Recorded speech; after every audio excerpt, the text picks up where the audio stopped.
Hey guys, Triple T Cat here, you're watching Meet the Weapon, and this is the first video with our new format, so do let me know what you thought of the video, after you've done watching it, of course, where I pretty much try to cover the entire gun in one video, showing it with no attachments and a few different loadouts. But first up, of course, we're still going to talk about the gun in real life, while I put with no attachments. It's a fairly uncommon Russian-made bullpup assault rifle, not actually a carbine, although it's given to the engineer class in Battlefield 3.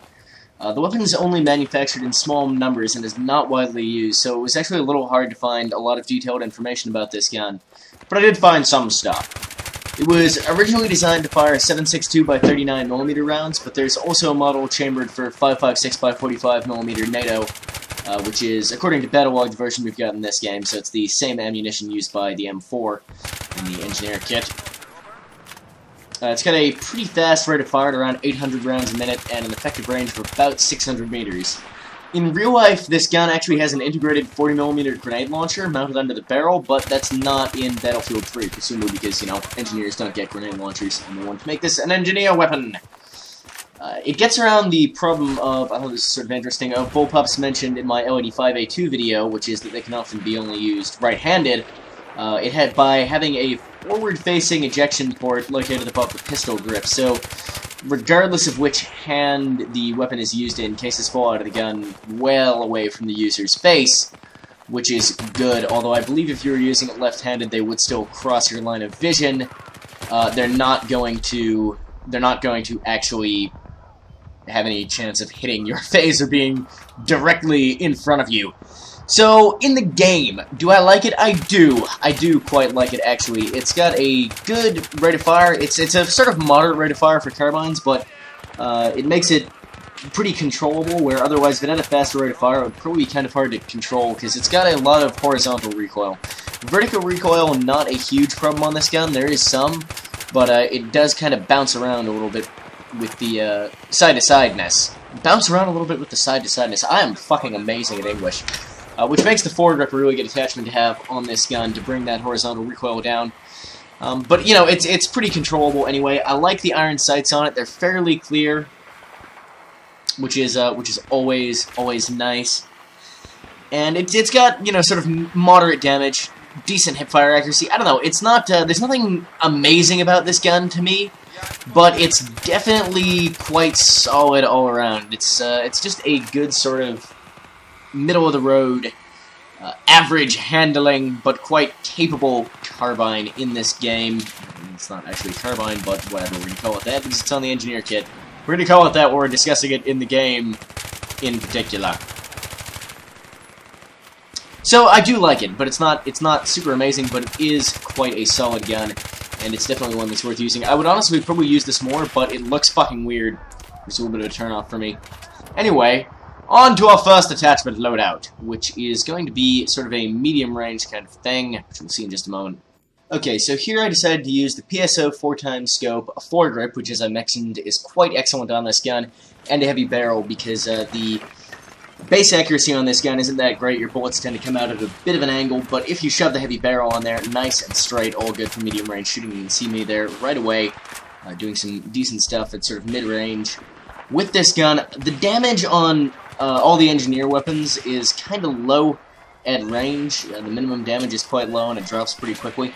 So, I mean, engineer weapons are never really good at extreme distance, but at medium range, the low recoil and the good rate of fire can mean that you're quite effective.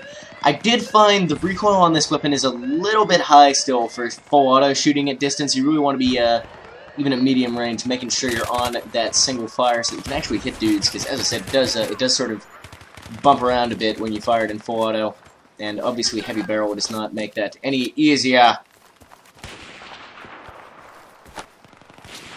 Or anything like that. Sorry, something just distracted me on Steam there. One of my friends said he just realized Duke Nukem Forever takes up 69 megabytes of space. 6,969 megs of space, which is quite amusing. But unrelated to the current topic of this video, which is this gun. You can see me here trying to do some burst fire stuff with it.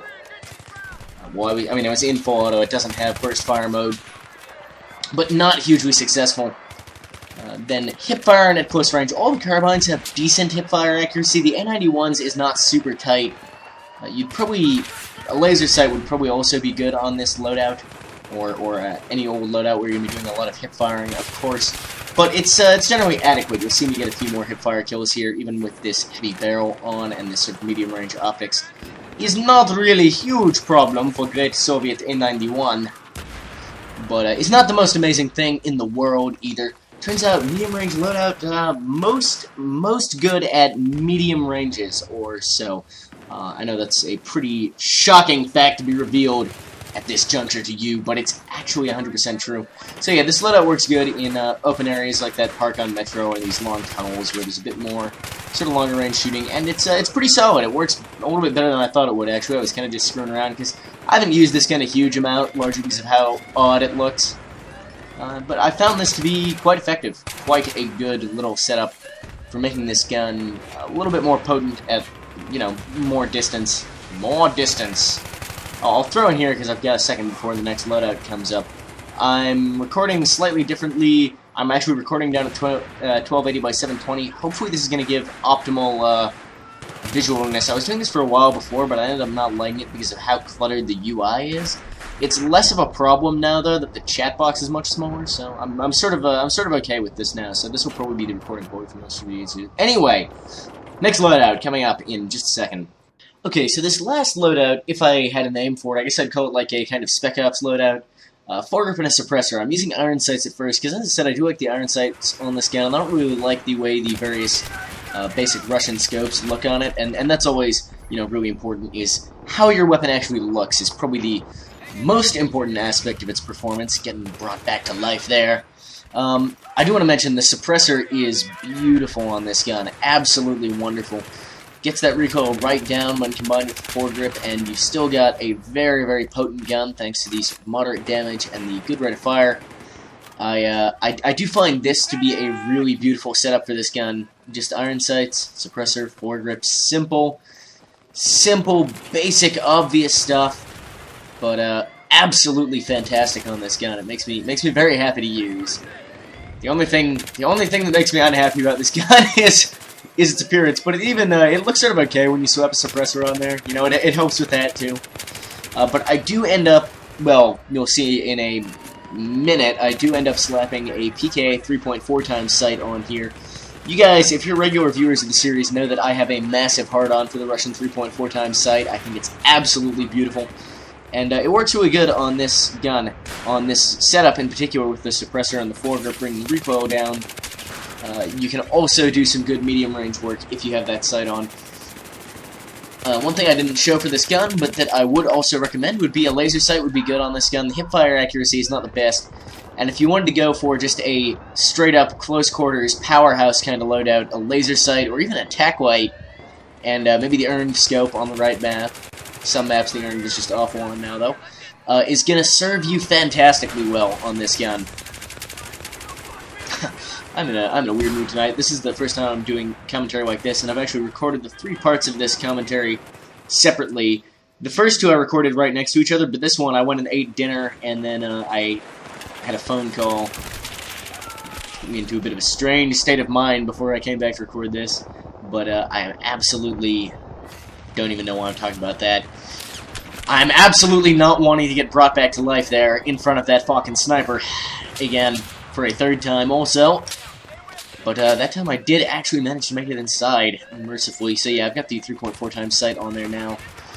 Just a wonderful sight. I love the little chevron crosshair. I love how clear it is. It's beautiful. It's absolutely gloriously beautiful. It's just great. It's just fantastic. And you can see my team cleaning up here. This was only 2 rounds that went into the making of this video. First one I was defending, and then these other 2 attachments loadouts I've been attacking on the same server just right after the defense.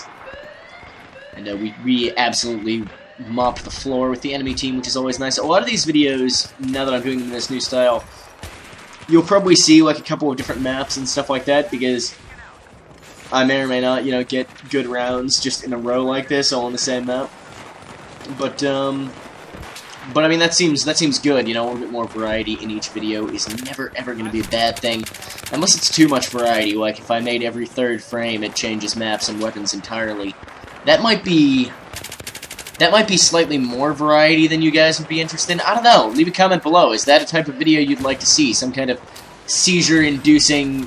No, that's a bad idea. I ain't doing that. Mostly because it would take far too long to put together, even if you guys do want to see it. So, and besides, I'm fairly confident you don't. Anyway, we've now come to the end of that match. Thanks for watching, everybody. Let me know what you thought of the video, especially since the first one with this new format, which I'm still working on. I might, mix things up a little bit more down the line, but this is sort of the basic idea. Cat making noise on my chair there. Anyway, let me know what you thought of the video. Thanks for watching. Until next time, Triple T Cat out.